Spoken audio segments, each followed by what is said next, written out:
May 1946, Lethbridge, Alberta. The air smelled like fresh grass and diesel fuel. Inside the wooden office at Camp 133, the afternoon sun slanted through dusty windows and painted stripes across the floor. Captain William Henderson sat behind his desk. He was 45 years old, grey hair at his temples, deep lines around his eyes that came from seeing too much, too young.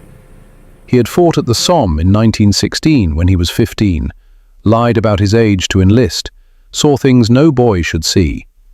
Now, 30 years later, he processed German prisoners going home from another war.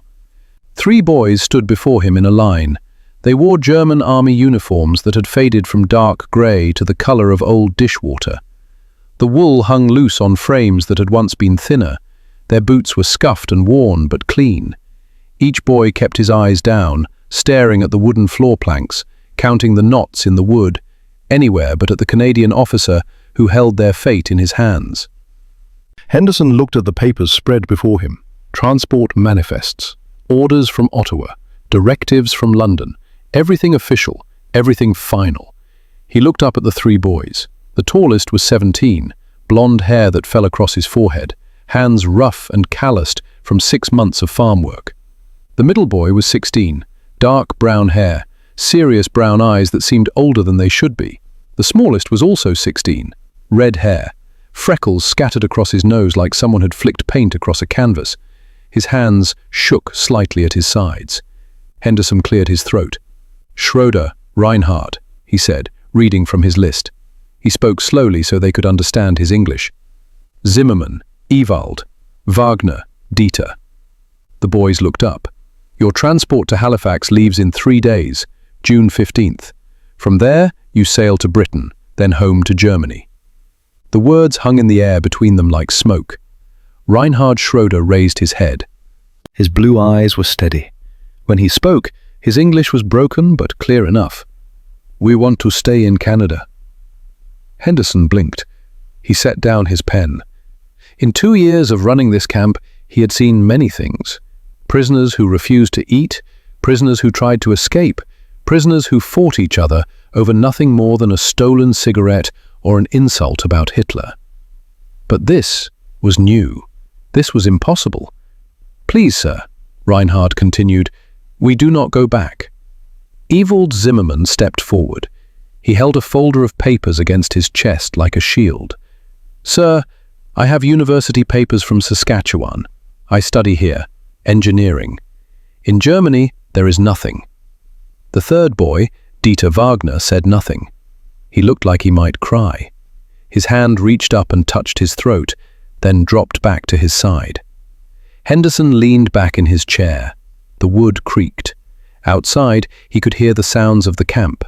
12,000 German prisoners getting ready to leave, packing their few belongings into canvas bags, writing last letters, saying goodbye to a place most had learned to hate, then learned to tolerate, then learned something else entirely.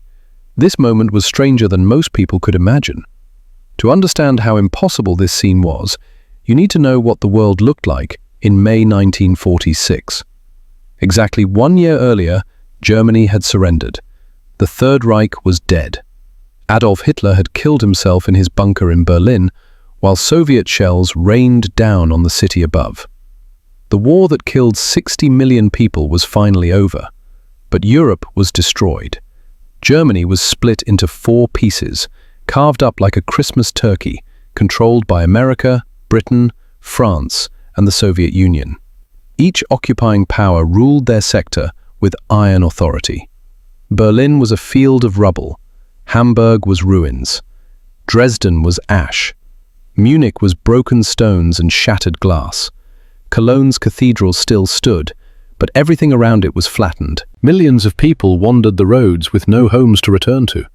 Refugees flooded west, away from the Soviet zone, away from the Red Army's reputation for vengeance. They pushed carts loaded with everything they owned. Old women carried paintings in gilt frames. Men pulled wagons with mattresses tied on top. Children walked beside their parents with blank eyes that had seen too much. Food was scarce. Children starved in the streets of cities that once held power and wealth. The ration in the British zone was 900 calories per day, barely enough to survive, not enough to live. People ate potato peels, they boiled grass, they stood in line for 3 hours to buy a loaf of black bread that tasted like sawdust and hope. Former soldiers faced shame and suspicion everywhere they went. Nobody asked if you had been Wehrmacht or SS. Nobody cared if you had been a clerk or a combat soldier. The uniform was enough. You were guilty. You were responsible. You were the enemy who had brought this hell to the world. Germany was a wasteland of broken buildings and broken dreams. Meanwhile, here in southern Alberta, Camp 133 still stood. It covered 720 acres of flat prairie land just outside Lethbridge. Rows of wooden barracks stretched as far as the eye could see.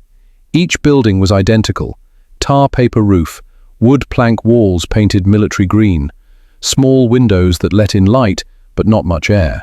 Guard towers rose 30 feet high at each corner of the compound, manned by Canadian soldiers with rifles who had stopped paying much attention months ago because nobody tried to escape anymore. 2 layers of barbed wire fence surrounded the entire compound. The outer fence was 10 feet high. The inner fence was 8 feet high. Between them, a 20-foot gap of dirt where nothing grew. This was the largest prisoner of war camp in all of North America. At its peak in 1944, it had held 12,500 German prisoners. Now, in May 1946, over 10,000 remained. They were waiting for ships, waiting for trains, waiting for bureaucracy to process them back to a country most no longer recognized as home. Most were regular soldiers. U-boat crews pulled from the Atlantic, paratroopers captured in Italy, tank drivers caught in France, men in their 20s and 30s who had fought because their government told them to fight, then surrendered because dead men achieved nothing. But hidden among them were approximately 300 teenagers. Some were 17 or 18, some were 16. A few were only 15 years old when they arrived. They had been swept up in the final desperate months of the war, when Germany ran out of men and started taking boys. Children pulled from their homes, given uniforms, handed rifles, told they were saving the fatherland. These were not hardened warriors. They were children in uniforms too big for their bodies. They had been in the Hitler Youth since age 10, learning to march and salute and worship the Führer like a god. Then, when Germany was losing badly, when the Eastern Front collapsed and the Western Front crumbled, the army grabbed them straight from youth camps and sent them to die. Most lasted only weeks before capture, weeks of fear and cold and hunger and artillery fire that shook the earth like God's own anger. Then British or American soldiers appeared, and the boys threw down their rifles and raised their hands because they were still smart enough to know that dead heroes are just dead. Now they sat in a Canadian prison camp, thousands of miles from home, still trying to understand what had happened to their world. The Canadian government faced a problem it had never expected. Britain wanted every single German prisoner sent back immediately, no exceptions, no delays. The orders from London were clear as crystal and just as cold. Repatriate them all, every last one. Germany needed workers to rebuild. Every prisoner sitting comfortable in Canada or America or anywhere else was one less German hauling rubble, one less pair of hands mixing concrete, one less back to break, rebuilding what the war destroyed. But thousands of Germans were begging to stay. They had written letters to members of parliament. They had filed official petitions with immigration offices. They had found Canadian farmers willing to sponsor them, Canadian families willing to vouch for them, Canadian employers willing to hire them. 6,134 men had formally requested permission to remain in Canada. Every single request was denied. And now these 3 boys stood in Henderson's office, refusing to leave. Henderson looked at them and saw the hope in their eyes. He saw the fear beneath it. He saw something else too, something that made his chest tight. These were not monsters. They were not the jack-booted thugs from propaganda posters. They were scared kids who had been lied to their entire lives. They were 16 and 17 years old. At 16, Henderson had been in a trench in France, watching his friends die in the mud. He knew what war did to boys. He had a job to do. He had orders from Ottawa, from London, from men who sat in offices and made decisions without seeing faces, without hearing voices, without looking into the eyes of teenagers who had nowhere to go. "Boys," he said quietly. The translator beside his desk repeated the words in German. "I cannot make this decision. This comes from Ottawa, from London. You are all going back." He paused. The room was silent, except for the tick of the clock on the wall and the distant sound of men shouting orders in the yard outside. "I'm sorry." Reinhard Schroeder's face fell. The hope drained from his eyes like water from a broken cup. Ewald Zimmermann's shoulders slumped. The folder of papers slipped from his hands and fell to the floor with a soft thud. Dieter Wagner let out a small sound, almost a whimper, like a dog that's been kicked. The war had ended a year ago. The killing had stopped. But for these three boys, the hardest battle was just beginning. To understand why three German boys refused to leave Canada in 1946, you need to know what they were fighting against. You need to understand what waited for them back in Germany. You need to see the three layers of stakes that made this refusal not just brave, but necessary for survival. The first layer was personal, what returning meant for them as individuals. Reinhard Schroeder came from Hamburg. His mother's name was Gertrude. She was 52 years old and had raised Reinhard alone after his father died in 1943, somewhere on the Eastern Front. Nobody knew exactly where. Nobody knew exactly when. Just gone. Missing in action. Presumed dead. One of millions who disappeared into the snow and never came back. The last letter Reinhard received from his mother arrived in March 1946. It had been opened and read by censors. Parts were blacked out with heavy ink. What remained was stark. She wrote that their apartment building had been hit by British bombs in July 1943. Half the structure collapsed. The other half still stood, barely, like a broken tooth. She lived in the basement now with 7 other people, 3 families sharing 3 rooms, no windows, no heat except what they could burn in a metal drum. The smoke made everyone cough. She wrote that food came from ration cards. The British Occupation Authority provided 900 calories per day, a slice of bread, some potato, occasionally a thin soup with bits of turnip floating in grey water. She stood in line for 2 hours every morning just to receive this ration. Sometimes the line was longer, sometimes there was no food at all. She wrote that the city looked like the moon, 74% destroyed. Streets that Reinhard remembered, filled with shops and cafes, were now valleys of rubble. The harbour where he used to watch ships was a graveyard of sunken hulls and twisted metal. The smell never went away. Smoke and rot and something else, something chemical, something that settled in your throat and wouldn't leave. She wrote that she missed him. She wrote that she loved him. She wrote that she didn't know how they would survive if he came back because she could barely feed herself, let alone another mouth. That was Reinhard's home. That was what waited. Ewald Zimmermann came from a village near Munich, but his family was originally from Dresden. His mother and sister had been in Dresden on the night of February 13th, 1945. The night the British bombers came. The night the firestorm consumed the city. 25,000 people died that night, maybe more. Nobody knew the exact number because the bodies burned so completely there was nothing left to count.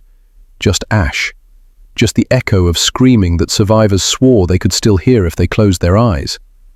Ewald's mother survived. His sister did not. His father had been captured by Soviet forces in January 1945 and sent to a prison camp somewhere in Ukraine. The Red Cross had no record of him. No proof of death. No proof of life. Just another name on a list of the missing. Dresden was in the Soviet occupation zone now. That meant Ewald couldn't go back even if he wanted to. The Soviets weren't letting Germans move freely between zones.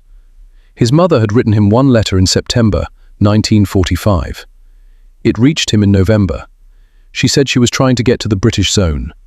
She said it was difficult. She said the Russians were not kind to German civilians. She said not to worry. He never heard from her again. Munich, where he might go instead, was in the American zone. 51% destroyed. Better than Hamburg, better than Dresden, but still a city of ruins. Still a place where former Hitler youth members were marked, watched, suspected, where university programs were closed because there were no buildings to hold classes, where engineering jobs didn't exist because there was nothing to engineer except starvation and despair. That was evil's home. That was what waited. Dieter Wagner's story was different but equally hopeless. He came from Dresden too. He was there on February 13th, 1945. He was 15 years old. He watched his city burn. His father was a music teacher at the conservatory. His mother taught piano to children of wealthy families. They lived in an apartment near the Frauenkirche, the Church of Our Lady, a Baroque masterpiece that had stood for 2 centuries. Dieter grew up with music. He learned violin at 6 years old. By 10, he could play Mozart and Bach from memory. His parents said he had a gift. The British bombers destroyed the Frauenkirche. It burned for 2 days, then collapsed into rubble. The conservatory burned. Their apartment building burned. Everything burned. His mother survived. A piece of shrapnel from a bomb took her left eye. She was 51 years old and worked now in a Soviet-run factory making boots for Red Army soldiers. 12 hours a day, 7 days a week. She earned enough to eat thin soup and sleep in a dormitory with 40 other women. His father died in a Soviet prison camp in November 1945. Dysentery, starvation, guards who didn't care. The notification came in January 1946. A single line on a Red Cross form. Deceased. Cause, malnutrition and disease. Dieter's beautiful violin was destroyed in the bombing. The one his parents saved for months to buy him. Destroyed. Like everything else. Like childhood. Like hope. That was Dieter's home. That was what waited. These were the personal stakes. 3 boys, 3 cities, 3 versions of hell. But the personal was only the first layer. The second layer was larger. It involved 12,500 men sitting in Camp 133. It involved the Canadian farmers and families who had written letters and signed petitions. It involved the 35,000 German prisoners held across all of Canada. It involved a question that had no good answer. What do you do with former enemies who don't want to be enemies anymore? Camp 133 held men from every branch of the German military. Luftwaffe pilots, Wehrmacht infantry, Kriegsmarine sailors, panzer crews. They ranged from 18-year-old boys to 50-year-old career officers. Some were fanatical Nazis who still believed in the cause. Some had never believed in anything except survival. Most fell somewhere in between. Of those 12,500 men, 6,134 had formally requested to stay in Canada. 6,000, nearly half. They had written letters explaining why, letters that camp administrators collected and forwarded to Ottawa, to immigration officials, to government bureaucrats who read them with varying degrees of sympathy and then filed them away because orders were orders. The letters said similar things. Germany was destroyed. There were no jobs, no homes, no future. But Canada was different. Canada had work. Canada had opportunity. Canada had shown them something they hadn't known existed. 417 farmers in southern Alberta had written supporting letters. They said the German prisoners were the best workers they'd ever had. Strong, reliable, skilled. They knew farming because many came from farming families in Bavaria or Prussia or Saxony. They understood livestock. They could drive tractors. They fixed things when they broke. Joseph Kowalski, a farmer 7 miles west of Lethbridge, had written specifically about Reinhard Schroeder. The letter was 2 pages, handwritten in careful English. Joseph was 55 years old. He had come to Canada from Ukraine in the 1920s, fleeing civil war and famine. He understood what it meant to run from hell and find refuge. He wrote that Reinhard had worked his farm for 6 months, October 1945 through April 1946. He worked 6 days a week, dawn to dusk. He drove the tractor. He fixed fences. He helped repair the barn roof before winter came. He was polite. He was honest. He was, Joseph wrote, a good boy who got caught in a bad war. Joseph wrote that his family would sponsor Reinhard for immigration. They would guarantee employment. They would take full responsibility. He had already filed paperwork with his Member of Parliament. That letter sat in a file in Ottawa, along with 416 others just like it. On the other side sat another file, thicker, heavier, angrier. The Canadian Legion had held its annual meeting in Calgary in April 1946. The Legion represented Canadian veterans, men who had fought in both wars, men who had lost friends, brothers, sons, men who had seen the worst of what Germany could do. They passed a resolution with a vote of 847 to 23. The resolution was simple. No German prisoner of war shall be permitted to remain in Canada under any circumstances. None. Not one. Not ever. 15,843 veterans signed a petition supporting this resolution. They delivered it to Parliament in person, a delegation of men with grey hair and missing limbs and eyes that had seen too much. They said letting German prisoners stay would dishonour the 42,042 Canadian servicemen who died defeating Germany. They said it would spit on the graves of boys who never came home. They said it would betray everything the war had been fought for. Letters flooded newspapers across Canada. Most agreed with the Legion. One woman wrote to the Lethbridge Herald. Her name was Margaret Sullivan. She was 58 years old. Her son Thomas had died at Juno Beach on June 6, 1944. He was 23. He made it 30 yards up the beach before a German machine gun cut him down. She wrote, "My boy gave his life so these people couldn't set foot in Canada. Now you want to invite them to stay? This is betrayal of the highest order." Her letter received 273 responses supporting her position. But not everyone agreed. Robert Mackenzie was 34 years old. He had fought at Caen, at Falaise, at the Scheldt. He saw 3 friends die. He was wounded twice. He came home with a purple heart and nightmares that woke him screaming. He wrote to the Herald, "I fought them at Caen, lost men I loved like brothers. But these are boys, not Hitler. They were 10 when they joined Hitler Youth. It wasn't a choice. They didn't choose this war. Give them a chance." The Canadian Legion branch in Calgary expelled him for writing that letter. They called him a Nazi sympathizer. They said his membership was revoked. This was the second layer of stakes. 2 sides, both convinced they were right, both carrying the weight of war's cost. No middle ground, no compromise, just orders that said all prisoners would return, and 6,000 men who didn't want to go. Then came the third layer, the strategic, the political, the international. This wasn't just about 3 boys, or 12,000 prisoners, or even 35,000 Germans in Canada. This was about the Geneva Convention, about precedent, about the beginning of the Cold War, and what it meant to show mercy to yesterday's enemy, who might be tomorrow's ally. The Geneva Convention of 1929 was clear. Prisoners of war must be repatriated after hostilities end. Must be. No exceptions written in the text. The convention was designed to protect prisoners from indefinite detention, to ensure they went home, to prevent victor nations from keeping captive soldiers as slave labor forever. But in 1946, the convention created an impossible situation. The British government sent directives to all Commonwealth nations in March 1946.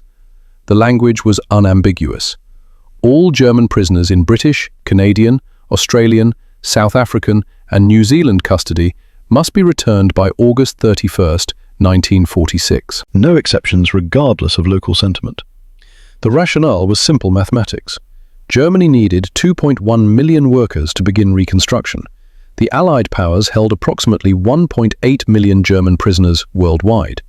America held 370,000. Britain held 400,000. France held 600,000. The Soviet Union held at least 400,000, maybe more. Nobody knew exact numbers from Stalin's camps. Canada held 35,000.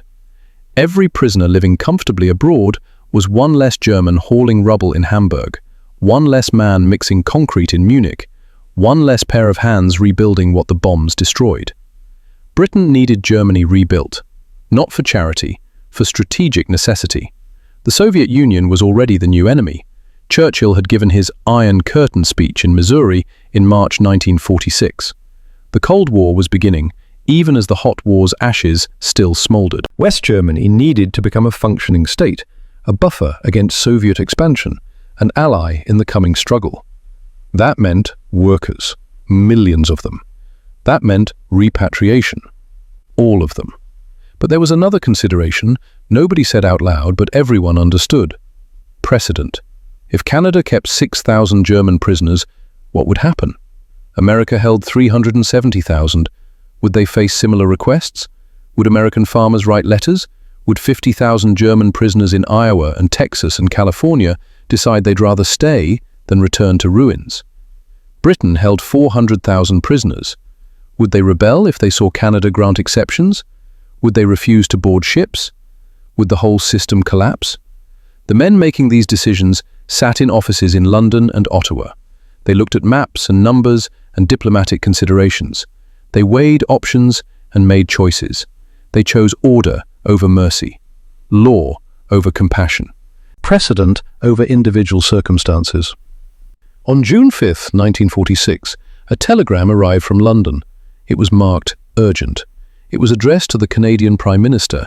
It said, "Geneva Convention Article 75 requires immediate repatriation upon cessation of hostilities. All German POWs in Commonwealth territories must return by 31st August 1946. No exceptions regardless of local sentiment." That telegram made its way down through bureaucracy, from the Prime Minister to the Minister of Defence, from defence to military command, from command to camp administrators, from administrators to Captain William Henderson's desk. That telegram was why Henderson sat across from 3 teenage boys and told them no. That telegram was the third layer of stakes: international law, strategic necessity, the machinery of government grinding forward, indifferent to individual suffering, focused only on bigger pictures painted in broader strokes. These were the 3 layers: personal devastation, community division, global politics. And against all that weight, 3 boys refused. But understanding the stakes means nothing without understanding the perspective of those enforcing them. The people tasked with saying no, the officials who believed they were right to refuse. Captain William Henderson was not a cruel man. He was 45 years old. He had grey hair and lines around his eyes. He had fought at the Somme when he was 15, lied about his age to enlist, saw friends die in ways no one should die. He came home with medals and nightmares. He worked as a schoolteacher for 20 years. Then the Second War came, and they needed men with military experience, so he put the uniform back on. He didn't run Camp 133 with cruelty. He followed the Geneva Convention strictly. Prisoners got 3 meals a day. They got clean barracks. They got medical care when sick. They got mail from home. They got work details that paid small wages. He treated them like human beings because that's what the law required and what his conscience demanded. He believed in order. He believed in following commands. He believed that without rules and regulations, the whole system would collapse into chaos. When prisoners came to his office asking to stay, he listened. He read their letters. He acknowledged their pain. Then he said no, because his orders said no. He slept well enough at night, believing he was doing his duty. But the 3 boys bothered him. He couldn't say exactly why. Maybe because they were so young. Maybe because they reminded him of himself at 15, desperate and scared, trying to survive a war that had no interest in sparing boys. He would think about them later, years later, long after the camp closed and the prisoners went home and the barracks were torn down. He would wonder what happened to them. He would hope they found something like peace.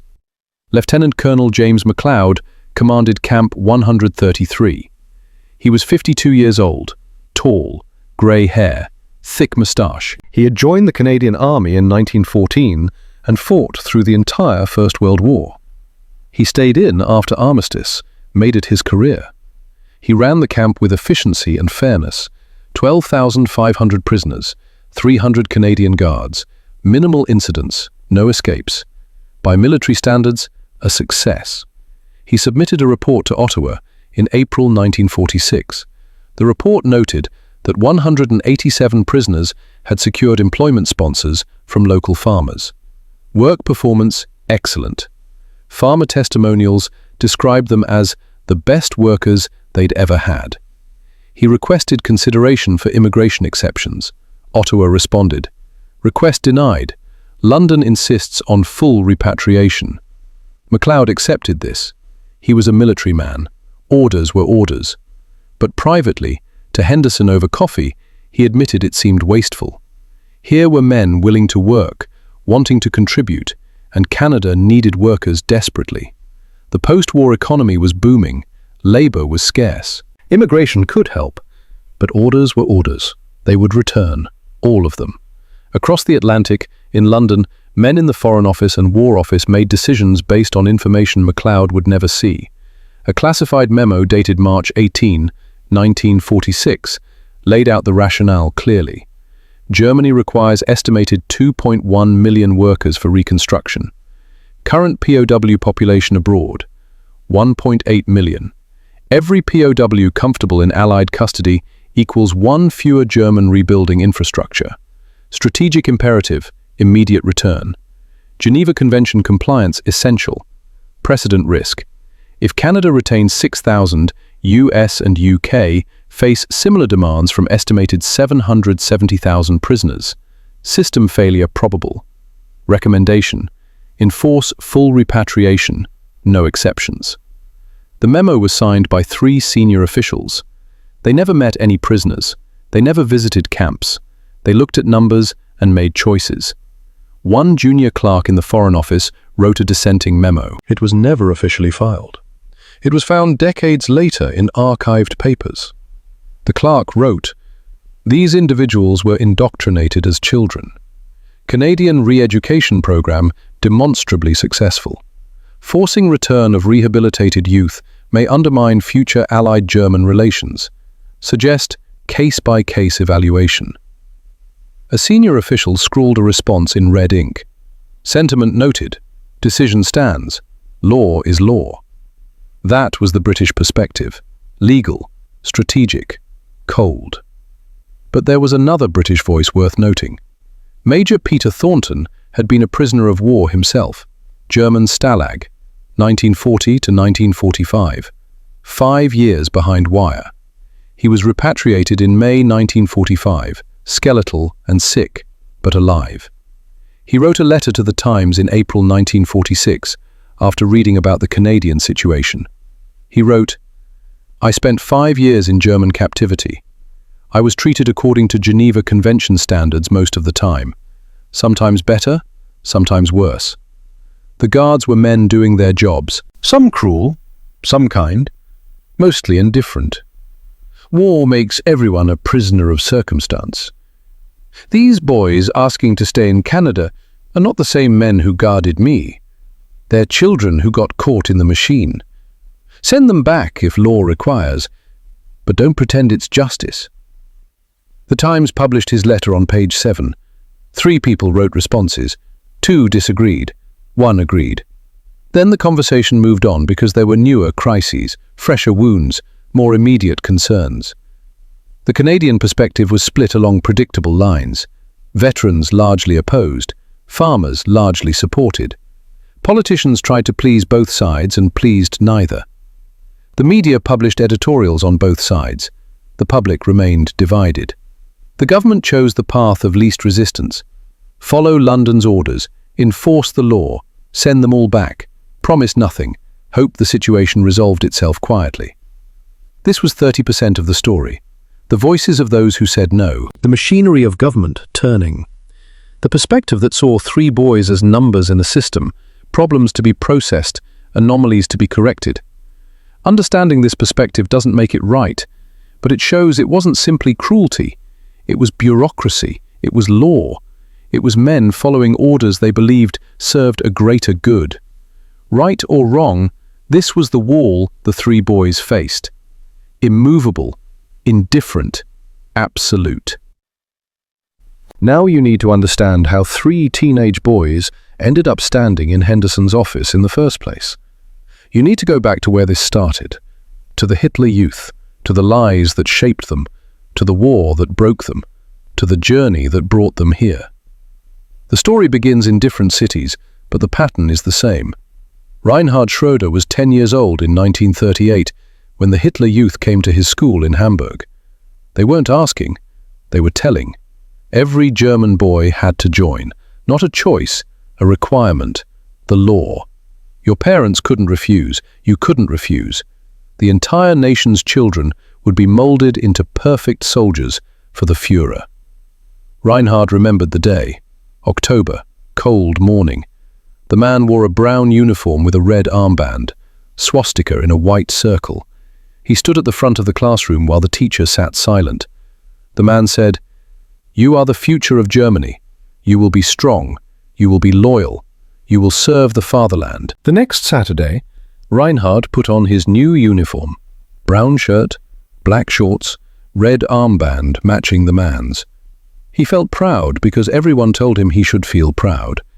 The Hitler Youth was not like Boy Scouts. It was training for war. They learned to march in perfect lines, left foot, right foot, arms swinging in rhythm. They marched for hours until their legs ached and their feet bled in their boots. But they didn't complain because complaining was weakness. They learned to shoot, first air rifles at paper targets, then real rifles at targets shaped like enemy soldiers, British soldiers, French soldiers, Jewish caricatures drawn with exaggerated features. They learned to hit the center mass. They learned to reload quickly. They learned to clean the weapons until the metal shone. They learned songs. Every song was about dying for Germany. Every song glorified sacrifice. Every song ended with death described as beautiful, meaningful, the highest honor a German could achieve. Every meeting started the same way. The boys stood in rows. The leader called, "Heil Hitler!" They shot their right arms straight out, hand flat, fingers together. They shouted in unison, "Heil Hitler!" If your arm wasn't straight enough, you got hit with a stick. If you didn't shout loud enough, you ran laps until you vomited. They taught history, but it was lies dressed up as truth. They said Germany lost the First War because of traitors, because Jews stabbed the army in the back, because weak politicians surrendered when victory was certain. They said the Treaty of Versailles was a crime. They said Germany was owed revenge. They said other countries wanted to destroy Germany, that enemies surrounded them, that only strength would save them, that weakness invited destruction. They said the Jewish people were the enemy, that they controlled banks, that they poisoned German culture, that removing them was necessary for Germany's survival. They said Germans were better than everyone else, superior race, destined to rule. The rest of the world existed to serve German greatness or be crushed beneath it. Reinhard believed every word. He was 10 years old. His teachers said it. His parents didn't disagree. The radio said it every day. The newspapers printed it. The movies showed it. The entire world around him confirmed these truths. How could it not be true? Ewald Zimmermann in Munich learned the exact same things. Dieter Wagner in Dresden heard the same lies. Millions of boys across Germany absorbed the same poison and called it education. By the time they were 12, these boys could take apart a rifle and put it back together in under 2 minutes. They could read topographic maps. They could use a compass and find north without looking at the sun. They could recognize enemy tanks from their silhouettes at 300 meters. They knew which races the Nazis said were inferior and which were acceptable. They had stopped thinking for themselves. They just believed what they were told. The Hitler Youth camps felt like adventure. They hiked in the mountains, they competed in contests, they slept in tents and sang around campfires under stars. But every song was about war. Every game practiced killing. Every story ended with a German hero dying gloriously for the fatherland. The boys dreamed of the day they could be real soldiers. They thought war was glorious. They had no idea what it actually meant. That day came sooner than anyone expected. By late 1944, Germany was losing badly. The Americans had landed in France in June. They were pushing east.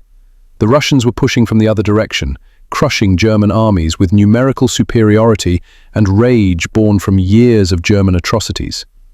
German cities were being bombed every night. The Luftwaffe barely existed anymore. The Kriegsmarine was sunk or hiding. The Wehrmacht was running out of men. So they started taking boys. In October 1944, Reinhard Schröder turned 16. A letter arrived at his house. Official, stamped with eagles, it said he was conscripted into the 12th SS Panzer Division Hitlerjugend, the Hitler Youth Division, an entire division made up of teenagers. 2 weeks later, he left Hamburg wearing a Wehrmacht uniform. His mother cried. His father shook his hand and told him to make Germany proud. Reinhard climbed onto a truck with 40 other teenage boys. None had been in real combat. Most had never left their hometowns. The war was nothing like the songs promised. The war came to Reinhard in December 1944. Belgium, the Ardennes forest. Snow falling so thick you couldn't see 10 feet ahead. Temperature dropped to 12 degrees below zero. The Battle of the Bulge, they would call it later, Hitler's last desperate gamble. Throw everything at the Americans, break through, reach Antwerp, change the war's momentum. It didn't work. Reinhard spent 4 months in that frozen hell. He dug foxholes in ground so hard his shovel bounced off the dirt. His hands went numb, his feet got frostbite. 3 days passed without a hot meal, just cold rations eaten with shaking fingers. Then the fighting started. Artillery shells screamed overhead and exploded in bursts of fire and frozen earth. Machine guns rattled without stopping. Officers screamed orders that made no sense. Boys died in the snow, crying for their mothers. Reinhard fired his rifle at shadows in the trees. He had no idea if he hit anyone. He just kept shooting because everyone around him was shooting. He lasted 4 months. On February 23, 1945, near the German town of Cleve, British forces attacked his position. Tanks rolled forward through the snow. Shells fell like rain. The sergeant leading Reinhard's unit was hit by shrapnel and fell screaming. The boy next to Reinhard dropped his rifle and ran. Reinhard wanted to run too, but there was nowhere to go. A British soldier appeared around the corner of a destroyed building, young, maybe 20. He pointed his rifle at Reinhard's chest. Reinhard dropped his weapon and raised his hands. 40 other teenage soldiers did the same. They were boys pretending to be warriors, and they had lost. Ewald Zimmermann was captured 3 weeks later. March 15, 1945. Americans crossing the Rhine River. Same story, different place. Different uniforms, same ending. Hands up. War over. Prisoner. Dieter Wagner surrendered on May 2, 1945, in northern Germany. The war ended 5 days later. 7 days after his surrender, they told him Hitler was dead. Shot himself in a bunker while Berlin burned. Dieter felt nothing. Just empty. All 3 boys became prisoners. The British processed them through temporary camps in Europe, checked their names against lists, looked for SS tattoos, asked questions about war crimes. Found nothing because these were just boys, children in uniforms. No crimes except being born German at the wrong time. Britain had too many prisoners, not enough space, not enough food, not enough guards. So they put them on ships. The ships crossed the Atlantic to Canada. Reinhard arrived in Halifax in June 1945, tired, scared, convinced he would be tortured or killed because Nazi propaganda had taught him that prisoners were treated terribly, that enemies had no mercy, that capture meant death or worse. Canadian guards loaded them onto trains. The trains rolled west for days, across endless forests and prairies that stretched to horizons so far away they seemed impossible. The boys pressed their faces against windows and saw a country so big it made Germany look like a garden plot. Finally, they arrived in southern Alberta, hot, dry, nothing like home. Guards marched them through gates topped with barbed wire. This was Camp 133. This was where they would spend the next year of their lives. None of the 3 boys could have guessed what would happen next. They expected punishment. They expected cruelty. They expected everything their years of Nazi indoctrination had promised about enemies. What they got instead changed them forever. The moment that broke them came in August 1945. Camp authorities announced that all prisoners would attend a mandatory screening. No exceptions. Everyone assembled in the camp theatre, a low building with wooden benches and a white screen hanging from the front wall. The boys filed in with 12,000 others. They sat. They waited. Guards stood along the walls. Nobody spoke. The air was hot and still, smelled like sweat and dust and something electric, something tense. A projector flickered to life. The screen showed footage from liberated concentration camps, Bergen-Belsen, Dachau, Auschwitz, names that would become synonyms for hell. The images came one after another like punches, piles of corpses, hundreds of bodies stacked like firewood, skeletons with skin stretched over bones so thin you could see every ridge, every hollow. Survivors who looked more dead than alive. Eyes that had seen too much to ever close peacefully again. The camera moved through barracks, showed triple-decker bunks where 5 people slept in a space meant for 1. Showed latrines that were just trenches filled with waste. Showed yards where prisoners stood for roll call in the snow for hours, while guards beat anyone who moved. Then the ovens. Huge industrial furnaces for burning corpses. The camera lingered, showed the mechanisms, showed how efficiently they worked, showed ash piles 10 feet high, showed bones that hadn't burned completely. The narrator spoke in English. A Canadian officer translated into German over a loudspeaker. This is Bergen-Belsen. British forces liberated this camp in April 1945. 60,000 prisoners were still alive. 13,000 died in the weeks after liberation because they were too far gone to save. The screen showed more camps, more bodies, more survivors. The numbers kept coming. 6 million Jews murdered, systematically, methodically, with German efficiency applied to genocide. Reinhard Schroeder felt his stomach turn. He tried to look away, couldn't. The images burned into his eyes, into his brain, into some place deeper than thought. He stood up, stumbled down the row of benches, pushed past other prisoners, made it outside, bent over behind the building, vomited into the dirt. His whole body shook. He vomited until there was nothing left, then dry heaved, then collapsed against the wooden wall and slid down to sit in the dust. Inside, Ewald Zimmermann sat frozen. Tears ran down his face. He didn't wipe them away, didn't move, just stared at the screen while his world broke apart and reformed into something unrecognizable. Dieter Wagner made a small choking sound, covered his eyes with his hands, but he could still see it through his fingers, could still hear the narrator, could still understand what his country had done. The screening lasted 90 minutes. When the lights came back on, the theatre was silent. 12,000 men sat in absolute quiet. Some cried, some looked sick, some looked angry, some looked like they'd been hollowed out and nothing remained inside. The hardcore Nazis whispered that it was lies, Allied propaganda, fake footage designed to make them feel guilty. They said it loud enough for others to hear, tried to maintain the faith, tried to keep believing. But most of the prisoners knew, deep down where truth lives and lies cannot reach, they knew. Corporal David Thompson was 28 years old, a Canadian guard. He stood along the back wall during the screening and watched the prisoners' faces instead of the screen.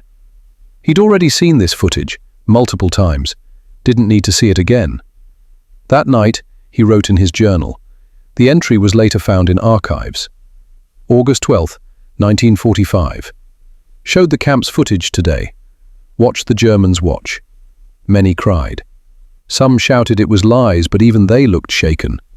The young ones took it hardest.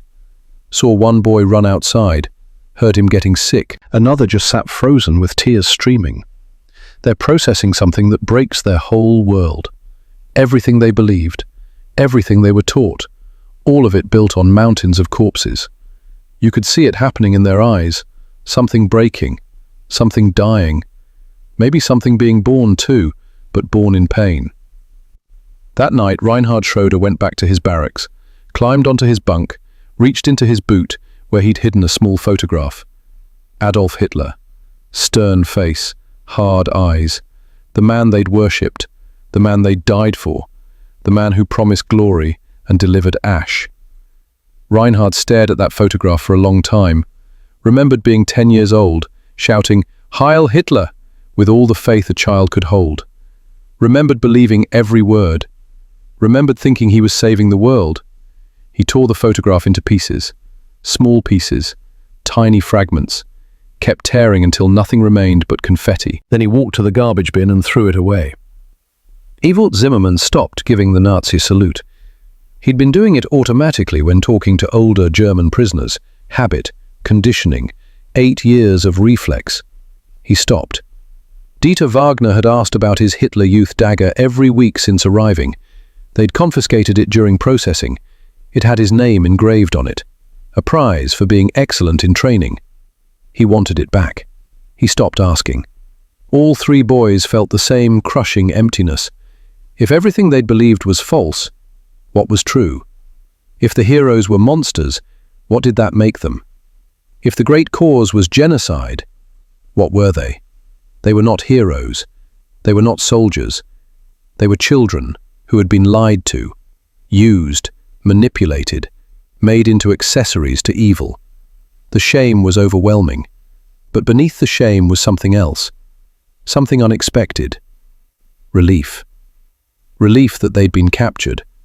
Relief that they'd survived. Relief that they were here behind Canadian wire, where they couldn't hurt anyone anymore, where the war couldn't make them into monsters. Camp 133 had hardcore Nazis. Every camp did. Men who still believed. Men who would believe until they died, because admitting the truth meant admitting their lives had been wasted on a lie too big to face. Hauptmann Otto Krebs was 34 years old, former SS officer. He'd been captured in France in 1944. He ran things among the German prisoners, created his own hierarchy, enforced his own rules. After the screening, he called the believers together, told them it was propaganda, told them to stay strong, told them the real Germans would never accept Allied lies. He saw Reinhard, Ewald, and Dieter afterward, saw how they'd changed, saw the doubt in their eyes, the rejection of faith. Verräter, he spat, traitors.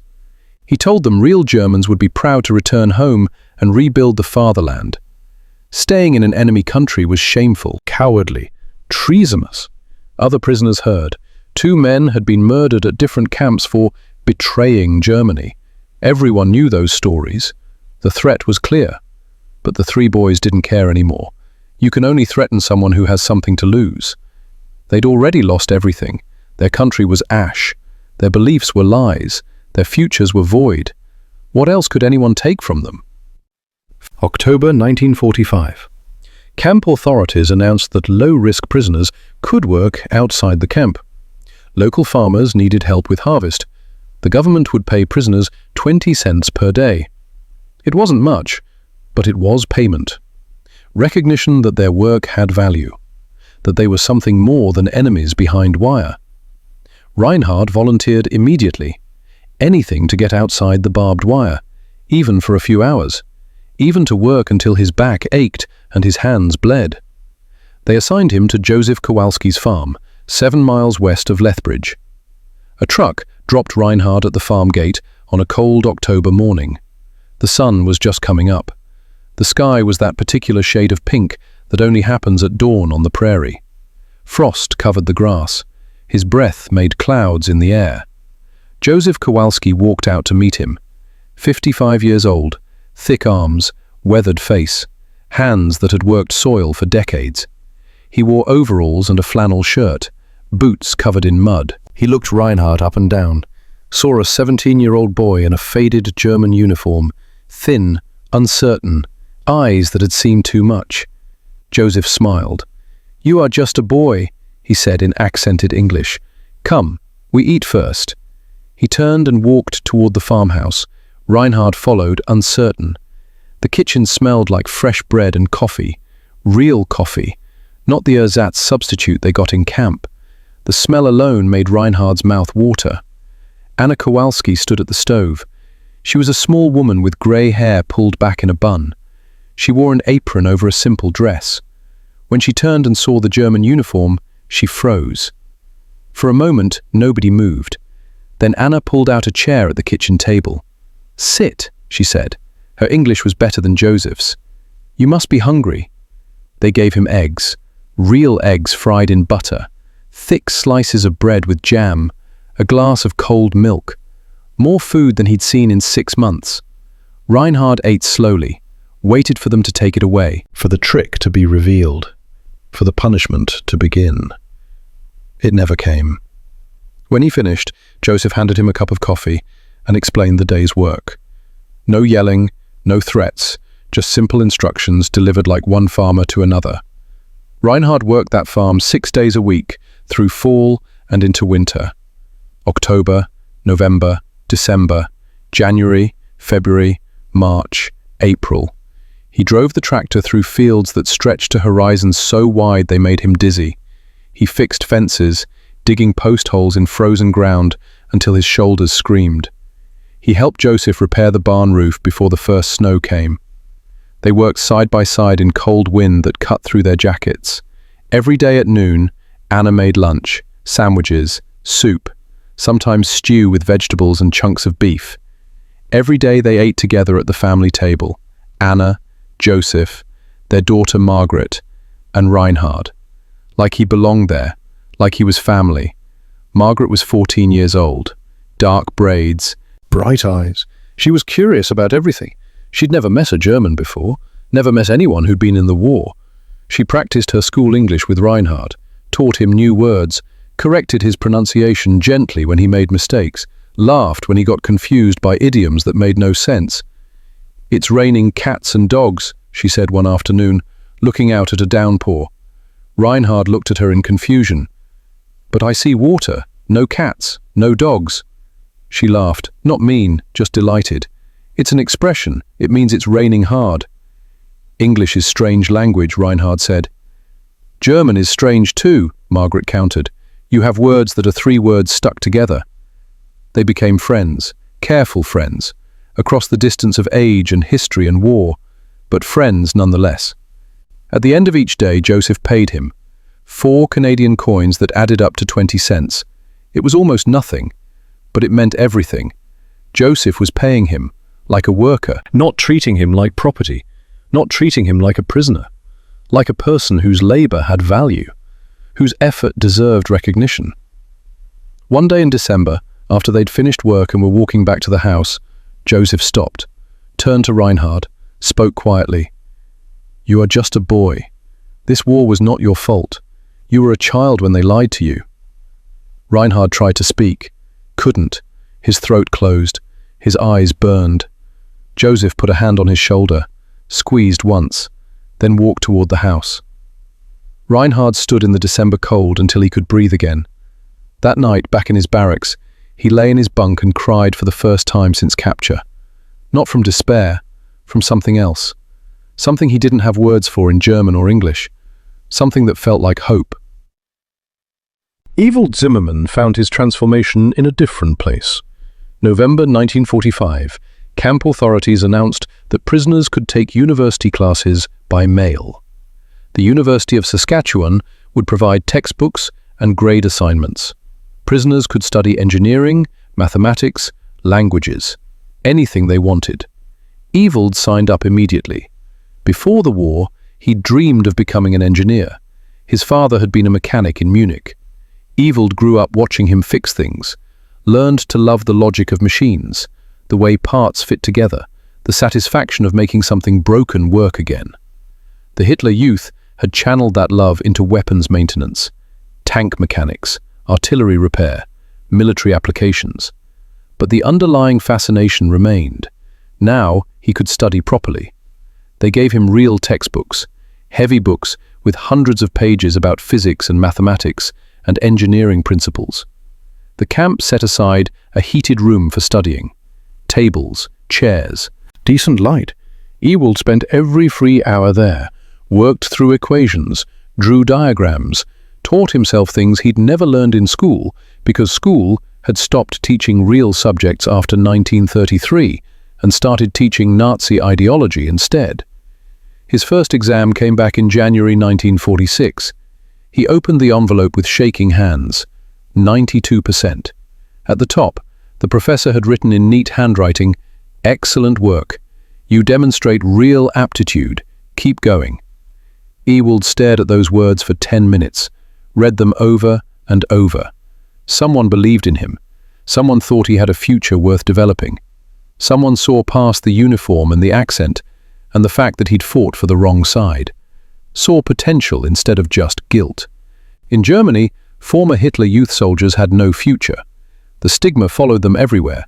No schools, no jobs, no opportunities, just suspicion and shame.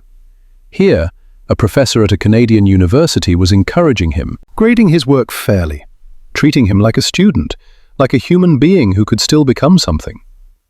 Ewald applied himself with fierce dedication, finished assignments weeks early, asked for extra problems, requested more advanced material. His grades climbed, 88, 92, 95.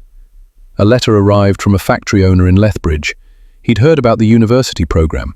He wrote that if Ewald could stay in Canada, he would hire him as an apprentice engineer, give him real work, pay real wages, teach him practical applications. That letter joined the stack of documents Ewald would present to Lieutenant Colonel MacLeod. Evidence that he could contribute, that he had value, that he deserved a chance. Dieter Wagner discovered something unexpected in the least likely place. Camp 133 had an orchestra. 30 German prisoners who had been professional musicians before the war, violinists, cellists, pianists, a conductor who had led symphonies in Berlin before everything fell apart. They practiced twice a week in the camp theatre, the same theatre where they'd watched the Holocaust footage. But now it filled with music instead of horror, Bach instead of ashes. One day in January 1946, Dieter walked past during rehearsal, heard violin music drifting through the door. It was Beethoven, a piece his mother used to play. He stopped, listened, felt something in his chest crack open. Dieter had studied violin since he was 6 years old. Both his parents were music teachers. They'd given him a beautiful instrument for his 10th birthday, spent months saving for it. He'd practiced every day, dreamed of playing professionally, of being good enough for the Dresden Conservatory. Then the war came. Then the bombs fell. Then everything burned. He hadn't touched a violin since being conscripted, thought that part of his life was dead, gone like his father, destroyed like his city. But hearing that music awakened something he'd thought buried beyond resurrection. He asked the orchestra leader if he could join. The man was 60 years old, grey beard, kind eyes. He handed Dieter a violin and sheet music. "Show me what you can do." Dieter played. His fingers remembered what his mind had forgotten, muscle memory deeper than thought. The music poured out of him. 3 minutes where he was not a prisoner, not a former soldier, not German or enemy or anything except a boy playing violin. When he finished, the orchestra leader nodded. "You can join." They practiced Bach and Mozart and Brahms. They played for other prisoners, made the barracks feel less like cages and more like spaces where beauty could still exist. The camp commandant allowed them to perform concerts for people from Lethbridge, civilians, Canadians, people whose sons had died fighting Germans. The first concert was in February 1946. Dieter was terrified. What if someone attacked them? What if the audience threw things? What if they were reminded that music couldn't absolve complicity? But the auditorium filled. 100 people, old and young, veterans and farmers, wives and mothers and children. The orchestra played. Dieter's fingers moved across the strings. The music filled the space, transcended language, transcended nationality, just became sound and emotion and the universal language that exists before words. After the concert, an older woman approached Dieter. She had white hair and lines around her eyes. She wore a simple dress and a coat that had been mended several times. "Excuse me," she said softly. Dieter turned, saw her kind face, waited. "My son died at Normandy," she said. Her voice was steady, clear. No anger, just statement of fact. June 6th, 1944. He was 23 years old. Dieter's stomach twisted. He wanted to run, to apologize, to say something that could matter. But what words exist for that? What could he possibly say? The woman continued, "I came tonight because music belongs to everyone, not just one country, not just one people. You played beautifully. Thank you." She smiled, small, sad, real. Then she turned and walked away. Dieter stood frozen. This woman had lost her son to German bullets, lost him on a beach while men like Dieter's commanding officers tried to kill as many Americans as possible. And she came to hear Germans play violin, and she thanked him. The grace of it was too large to understand, too profound to process. It didn't erase anything, didn't absolve anything. But it showed something Dieter had never imagined possible, that mercy could exist between enemies, that humanity could survive hate, that maybe, just maybe, redemption was not completely impossible. By March 1946, whispers started about repatriation. Prisoners talked in low voices, speculated about when, about how, about what waited on the other side. The Lethbridge Herald printed articles, editorials on both sides, letters from readers. The community was divided. One article supported allowing prisoners to stay, talked about labor shortages, about the 417 farmers who vouched for their German workers, about economic needs and practical considerations. 3 articles opposed, written by veterans, by widows, by people who had lost too much to forgive too soon. Mary Donaldson wrote about her husband, who died at Dieppe in 1942, called the idea of letting Germans stay an obscenity, a betrayal, said her husband's grave would weep. The Canadian Legion held a meeting in Calgary, passed a resolution, 847 to 23. No German prisoners should remain, period, no exceptions. Robert Mackenzie was one of the 23 who voted no. He was 34, had fought at Caen, lost 3 friends, came home with wounds visible and invisible. He wrote a letter explaining his vote, published in the Herald, said these were children who'd been indoctrinated, said they didn't choose the war, said mercy was not betrayal. The Legion expelled him, called him a Nazi sympathizer, revoked his membership. Inside Camp 133, the 3 boys watched this debate from behind wire. They had no voice, no vote, just hope that somehow, impossibly, things would work out. On a cold afternoon in March, Reinhard, Ewald, and Dieter met during Sunday recreation time. They sat on a bench near the fence, watching snow melt in weak sunlight. Reinhard spoke first. "I do not want to go back to Germany." His voice was quiet, but firm, certain. Ewald nodded. "Dresden is Soviet zone. I cannot return. Munich is rubble. What future exists there?" Dieter looked at his hands. "My father is dead. My mother has nothing. If I return, I am just another mouth she cannot feed." They sat in silence, thinking, weighing options that didn't exist. Then Reinhard said what they were all thinking. "What if we try to stay here?" It sounded crazy. They were enemy soldiers. They were prisoners. They had no rights, no leverage, no power. But they had tasted something in Canada they had never known in Germany. Reinhard had experienced kindness from people who should hate him, had been paid for his work, treated like family, shown what normal life could be. Ewald had been given education and opportunity, had been told he had potential, that his future mattered. Dieter had found grace from a woman who had every right to curse him, had been allowed to make beauty instead of destruction. "When they try to send us back," Ewald said slowly, "we refuse. We asked to stay. Dieter added. We fight, Reinhard finished. They made a pact that afternoon, shook hands, spoke it in German like an oath. Wir bleiben hier. We stay here, no matter what. None of them knew if it was possible, but for the first time since the war started, they had something worth fighting for. Not territory, not ideology, not glory. Just the chance to become something other than what the war had made them. The chance to build instead of destroy, to create instead of kill. The chance to be human again. May 3rd, 1946. 2 o'clock in the afternoon. 3 boys stood outside Lieutenant Colonel MacLeod's office.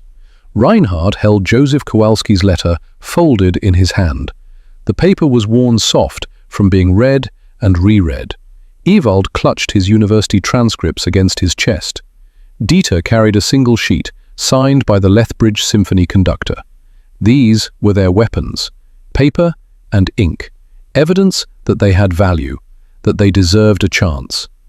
A guard opened the door, gestured them inside.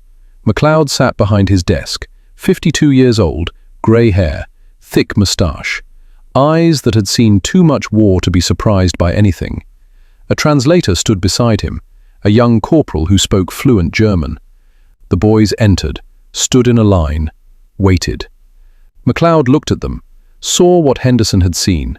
Not monsters, just children trying to survive circumstances beyond their control. Reinhard spoke first, in German. The translator repeated the words in English. Sir, we want to stay in Canada. We do not wish to return to Germany. We have sponsors. We have work. Please let us stay. He placed Joseph's letter on the desk. 2 pages, handwritten, careful English. Reinhard Schroeder worked my farm 6 months. Best worker I've had. My family sponsors him for immigration. I take full responsibility. My Member of Parliament has filed formal request. Ewald added his transcripts. 3 pages of grades and professor comments.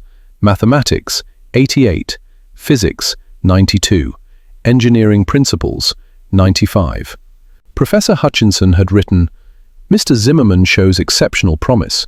With proper education he could contribute significantly to Canadian engineering. A factory owner's letter was attached, offering employment, offering sponsorship, offering a future. Dieter's contribution was simpler. 1 page from the symphony conductor, signed by 3 other musicians. Dieter Wagner plays violin beautifully, would welcome him as member if he could remain. MacLeod read each document, took his time. The clock on the wall ticked loud in the silence. Finally, he looked up. His face was kind but firm, the face of a man who has to deliver bad news and knows it. Boys, he waited for the translation. I understand what you're asking. I can see you've worked hard. I can see people have spoken well of you. Pause. The translator caught up. But this decision is not mine. The British government has ordered all prisoners returned. Canada has agreed. The law requires repatriation. Another pause, longer this time. You will be on the June 15th transport. The words fell like stones into deep water, sinking, irretrievable. Reinhard felt the floor shift beneath him. Ewald's face went blank. Dieter made a small sound in his throat. I am truly sorry, MacLeod added. I wish there was more I could do. But there wasn't. Orders were orders. Law was law. The machinery of government had made its decision, and 3 boys with paper weapons could not stop it. They left his office in silence, walked across the compound, didn't speak. What was there to say? But they didn't give up. May 8th, Joseph Kowalski drove to Ottawa, 800 miles, 2 days of driving in his old truck. He went straight to Parliament Hill, found his Member of Parliament's office. The MP was a decent man, represented a rural riding, understood farmers, listened to constituents. Joseph explained about Reinhard, about the work, about the boy who'd become almost like family, about the future that could exist if the government would just allow one exception, just one. The MP listened, nodded, took notes, said he would look into it. He did. He filed an inquiry, received a response 2 weeks later from the Department of Immigration, brief, formal, final. All prisoner repatriation must comply with Geneva Convention requirements and British government directives. No exceptions will be considered at this time. The MP sent Joseph a letter explaining, apologising, saying his hands were tied. May 15th.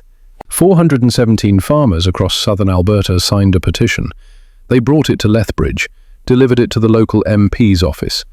The paper was 8 feet long when unfolded, name after signature.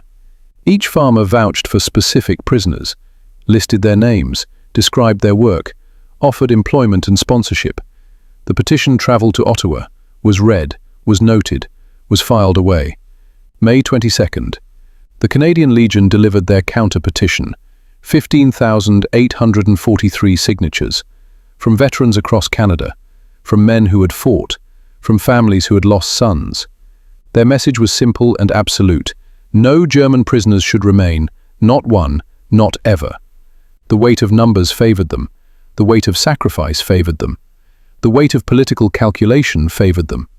Politicians did the math. 15,000 angry veterans versus 400 farmers.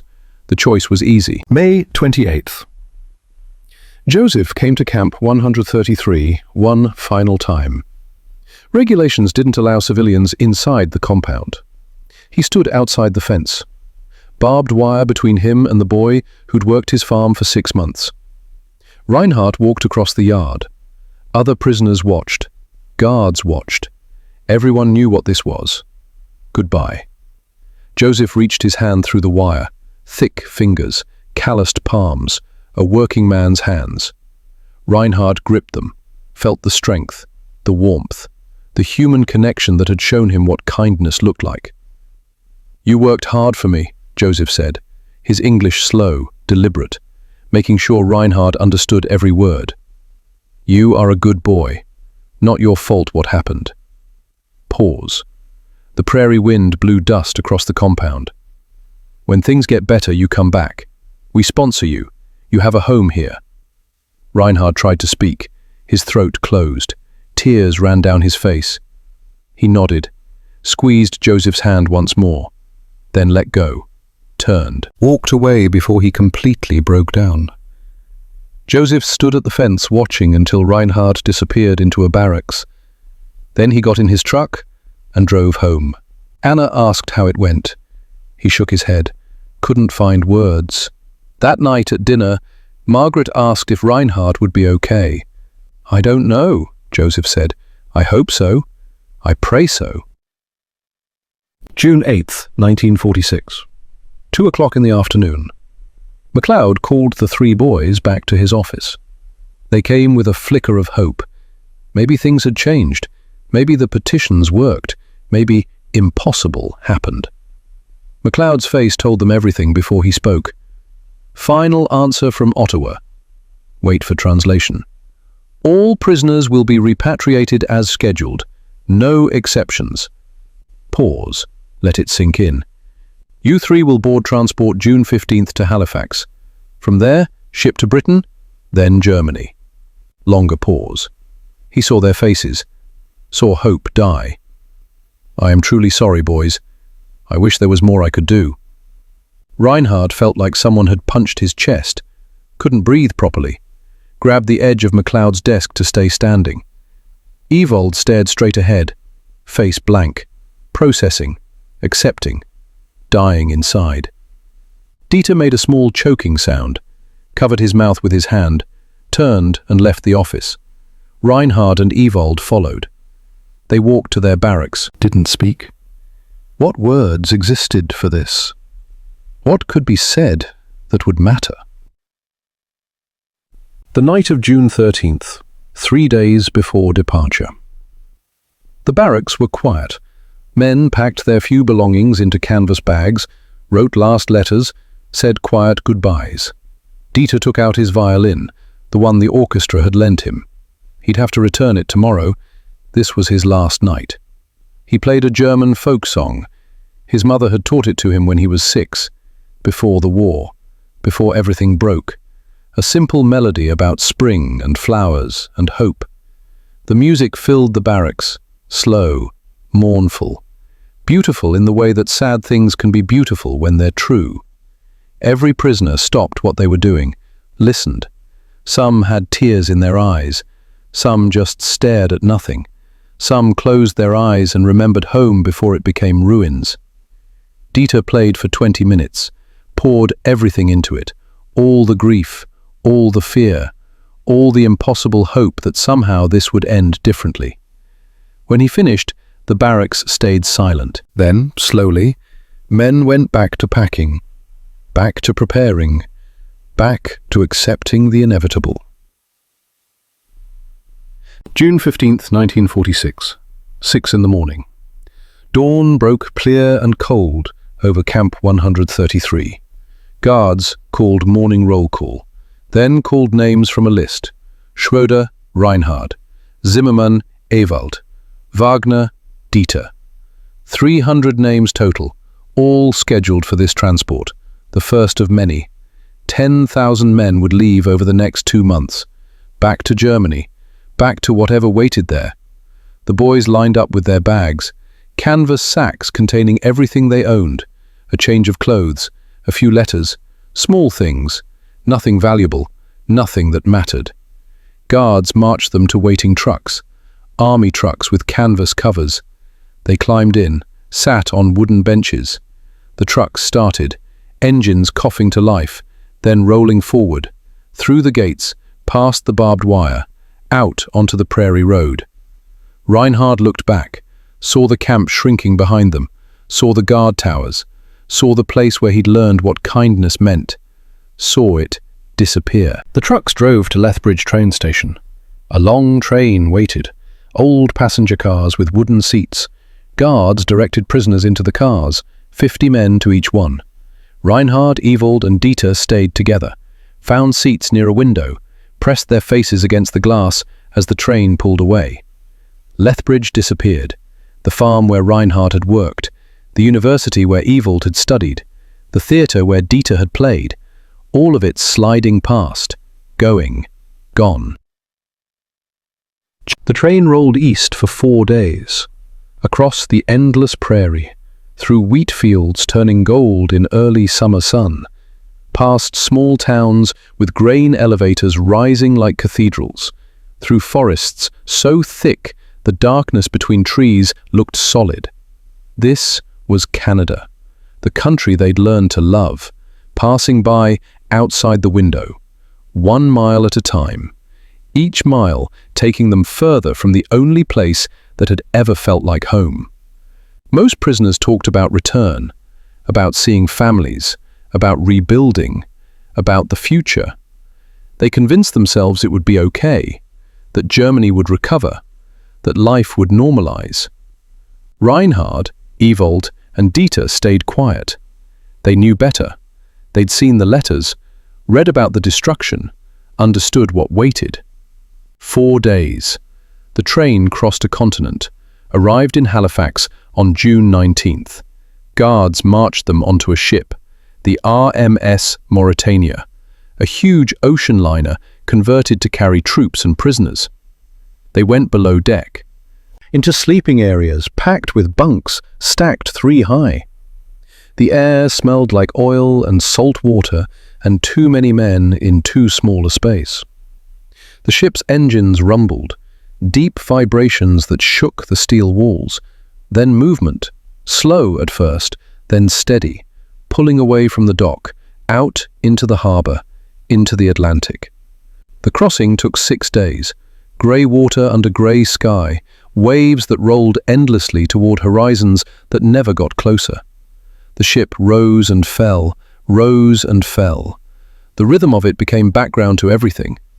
Reinhard got seasick the first 2 days, couldn't keep food down, lay in his bunk wishing for solid ground, wishing for the prairie, wishing for anything but this.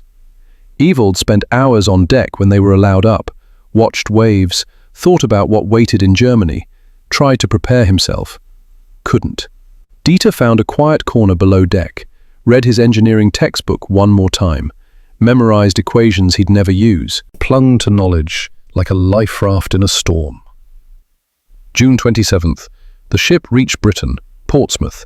Guards processed them through a temporary camp, checked names against lists, sorted by region of origin. More trains, more waiting, more processing. Finally, on July 3rd, 1946, they crossed into Germany. The train stopped at Hamburg station. Reinhard looked out the window. The station was missing half its roof. Twisted metal beams pointed at the sky like broken fingers. The walls were pockmarked with bullet holes and shrapnel scars. He stepped down onto the platform. His mother stood there. Gertrude, 52 years old. She looked 70, thin, so thin. Her coat hung on her frame like it was draped over a skeleton.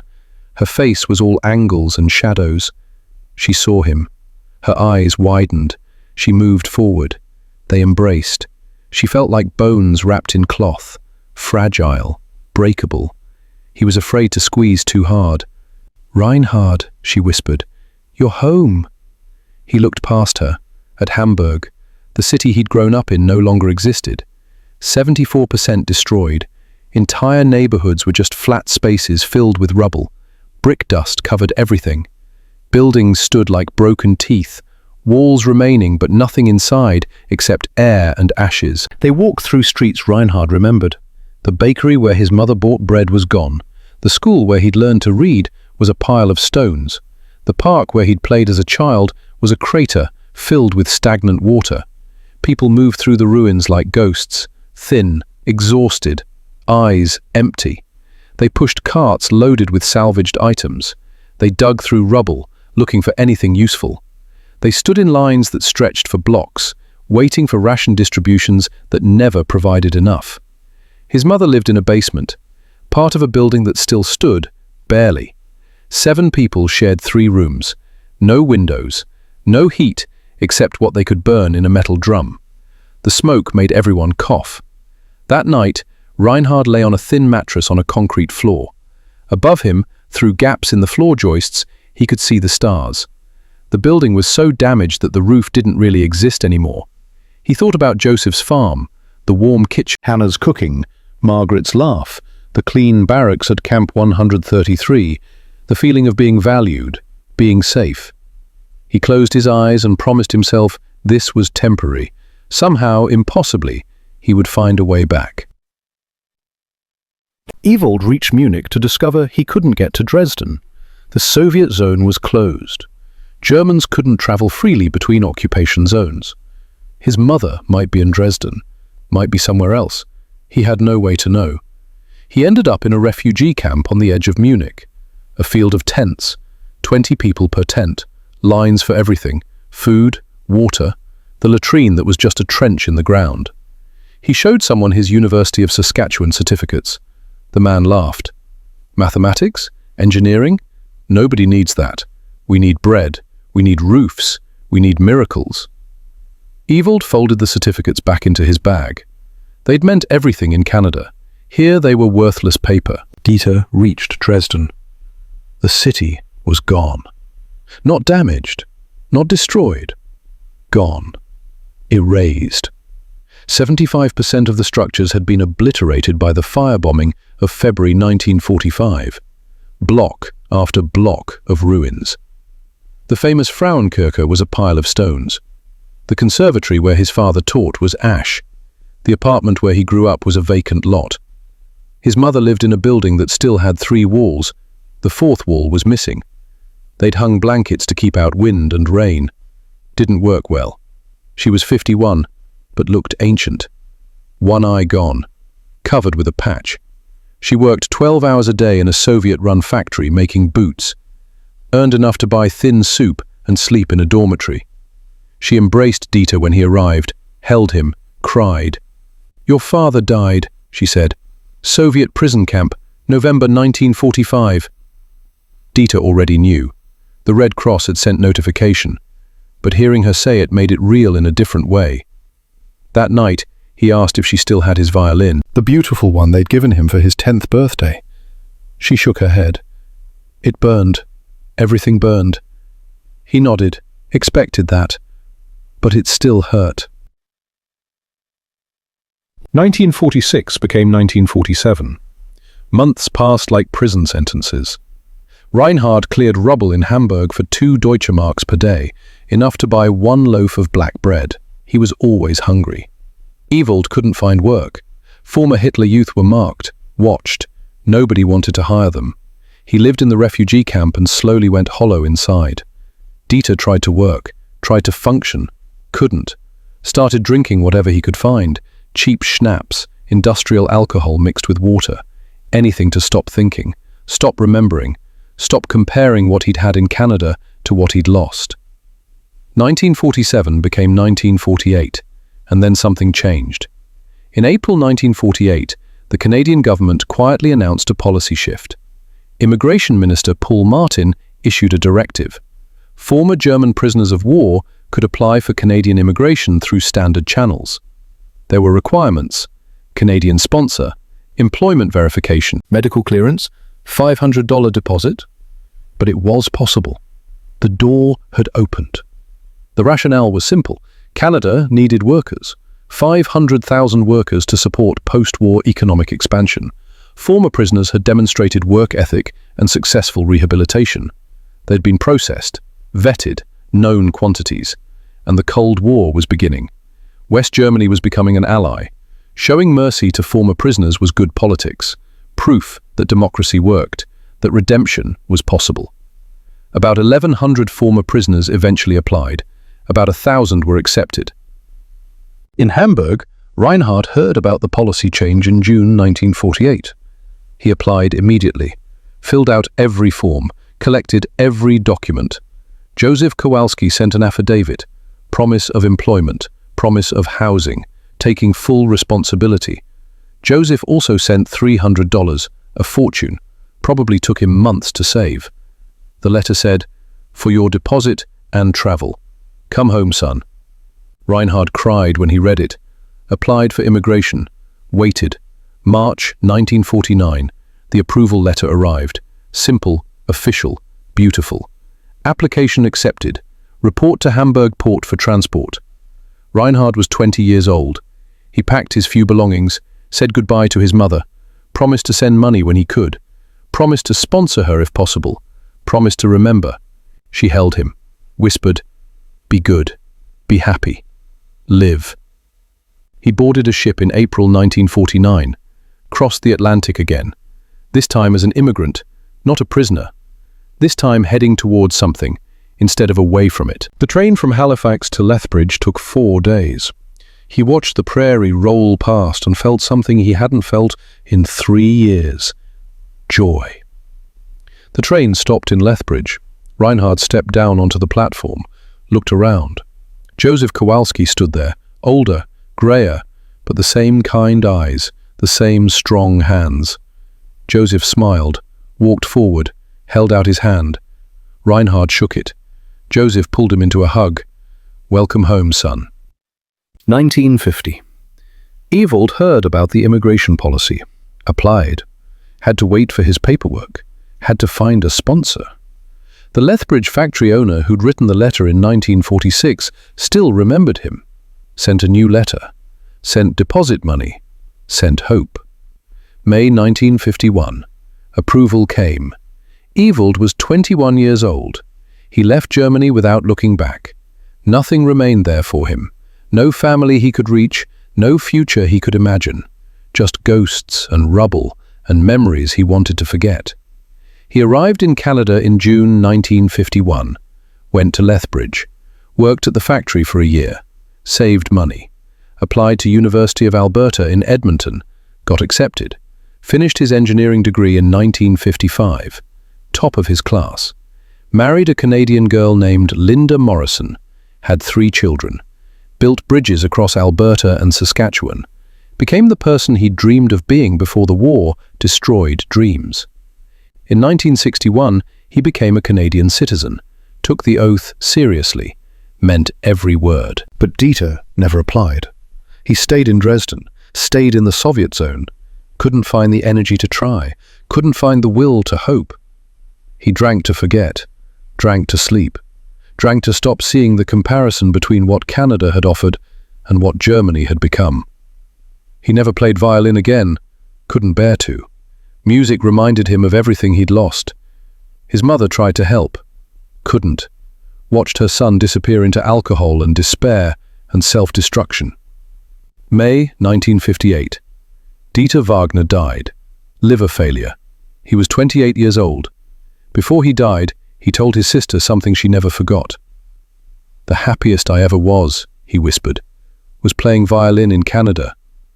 I should have found a way back. I gave up. That was my mistake." They buried him in a Dresden cemetery, small grave marker. His mother visited every week until she died in 1967. When she died, she left instructions. Donate Dieter's violin to the Dresden Music School. It was the one thing she'd saved from the ruins, the only piece of his childhood that survived. She wrote a note to attach.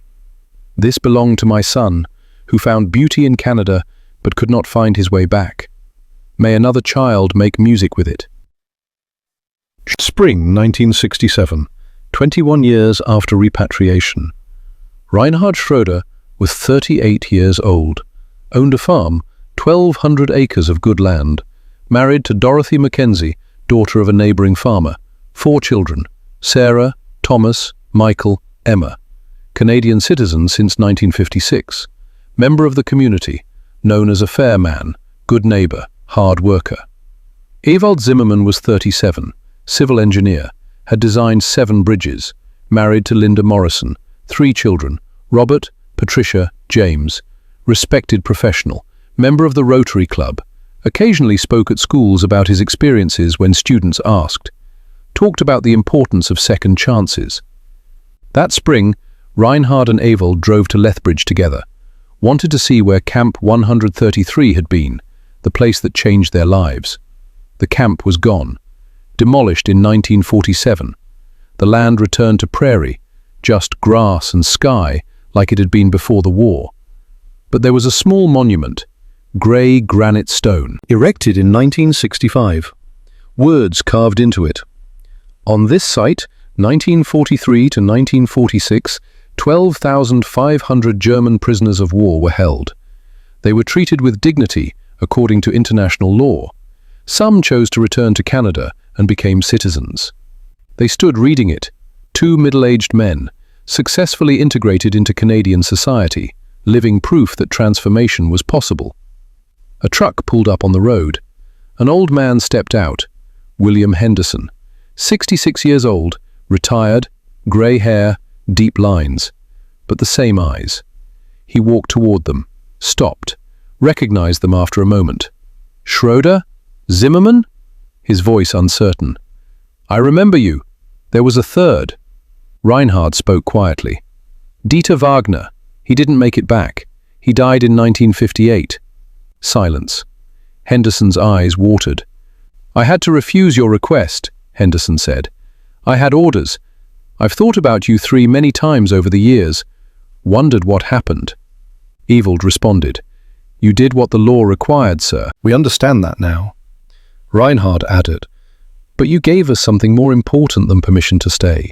You showed us truth, that good people exist on both sides, that mercy is possible even between enemies." Henderson broke. Tears ran down his weathered face. His voice shook. "I fought in the First War. At the Somme. I was 15, saw terrible things. When I had to send you back, I felt like I was sending children back to hell. I'm so glad you found your way back here." They embraced, 3 men, grey-haired Canadian veteran and 2 middle-aged German immigrants, standing on grass where barbed wire once stood, connected by history, by mercy, by the long road that led from enemies to this moment of shared humanity. Reinhard's son Thomas took a photograph. 10 years old, didn't understand the significance, just knew his father asked him to. That photograph became treasured, framed, hung in Reinhard's farmhouse, a reminder that transformation is possible, that second chances matter, that mercy changes the world in ways violence never can. Today, if you drive outside Lethbridge, you'll find almost nothing left of Camp 133. The barracks are gone, the guard towers demolished, the barbed wire torn down in 1947. The land went back to being prairie, just grass and wind and sky. But the monument remains, small, unassuming. most people drive past without stopping. The approximately 1,000 former prisoners who returned to Canada between 1948 and 1956 lived quiet lives, kept their pasts mostly private. The shame was too great. They told their children they immigrated after the war, didn't mention being prisoners first. So the stories faded, memories disappeared. An entire chapter became something almost nobody talks about. But the legacy remains. 3 truths emerged from Camp 133. First, propaganda is defeated by truth and kindness, not bombs. 12,000 German prisoners spent 2 years treated with dignity and exposed to uncensored information. The vast majority completely rejected Nazi ideology by 1946, more effective than combat for changing minds. Second, children should not bear the guilt of those who controlled them. Reinhard, Ewald, and Dieter were 10 years old when forced to join Hitler Youth. Indoctrinated from childhood, victims and perpetrators simultaneously. The question remains, at what age does someone become responsible for choices made under total control? Third, second chances work when structured with support. 1,000 former prisoners returned to Canada. 98% became productive citizens. 0 criminal records. Keys: education, work, dignity, patience. Proof that transformation is possible even for enemies. Today, child soldiers in Syria, Myanmar, Congo, Yemen face similar questions. Rehabilitate or punish? At what age is someone accountable? Can 16-year-olds forced to fight be saved? Camp 133 suggests yes. If given truth instead of propaganda, work instead of idle punishment, education instead of isolation, dignity instead of revenge. Reinhard Schroeder died in 2004, 75 years old, heart attack. Peacefully in his sleep at home, Dorothy beside him, 12 grandchildren, 8 great-grandchildren. The farm still operates, Sarah runs it now. Ewald Zimmermann died in 2008, 78 years old, cancer, peacefully at home, Linda and 3 children beside him. The Zimmermann Engineering Award still exists, $5,000 annually for international students at University of Alberta studying civil engineering. Dieter Wagner died in 1958, 28 years old, Dresden. Never escaped the darkness, never found his way back to light. 3 German boys, 3 different endings, 1 truth. Sometimes the greatest victory is not defeating your enemy, but showing them a better way to live. Camp 133 no longer exists, but its legacy endures. That mercy can transform enemies into neighbors, that second chances can rebuild lives, that the long road home sometimes leads away from where you were born and toward where you were meant to be. The monument stands on the prairie. The wind blows, the grass grows, and somewhere in the space between history and hope, the story remains. A reminder that wars end, but their lessons continue. That the choices we make about former enemies define who we are as nations and as humans. That mercy is not weakness. That transformation is possible. That home is not always where you're from, but sometimes where you're finally allowed to become yourself. The boys who refused to go home found something more valuable than geography. They found redemption. They found purpose. They found proof that even in war's aftermath, humanity can survive. That's the legacy. That's what remains. That's what matters. Not the barbed wire or the guard towers or the camps that held enemies, but the mercy that transformed them. The second chances that rebuilt lives. The long road that led from battlefield to farmland, from prisoner to citizen, from enemy to neighbor. That's the story of Camp 133. That's what 3 boys taught a nation. That's what we forget at our peril and remember to our salvation. The prairie wind blows across empty land. The monument stands. The story waits for anyone willing to stop and read and remember. And somewhere, the lesson echoes forward. War creates enemies. Mercy creates citizens. Choose accordingly.